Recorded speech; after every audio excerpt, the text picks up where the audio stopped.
Manchester City dipastikan menjadi juara Liga Inggris musim 2020-2021.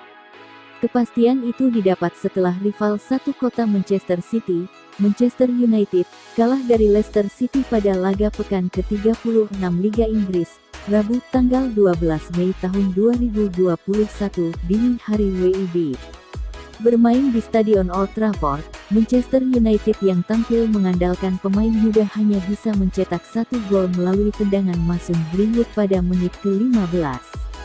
Di sisi lain, Leicester City berhak atas 3 poin karena berhasil mencetak 2 gol yang tercatat atas nama Luke Thomas menit ke-10 dan Jaglar Soyuncu menit ke-66. Kekalahan dari Leicester City membuat Manchester United harus merelakan gelar juara Liga Inggris jatuh ke tetangganya, Manchester City. Sebab, Manchester United sudah tidak mungkin lagi mengejar perolehan poin Manchester City. Manchester United saat ini menempati peringkat kedua klasemen Liga Inggris dengan koleksi 70 poin dari 35 pertandingan. Itu artinya, perolehan poin maksimal yang bisa didapat Manchester United sampai akhir musim dengan 3 pertandingan tersisa hanyalah 79 poin. Angka itu tidak cukup untuk menggagalkan Manchester City mengangkat gelar juara Liga Inggris musim ini. Sebab, Manchester City sudah mengumpulkan 80 poin dari 35 penampilan.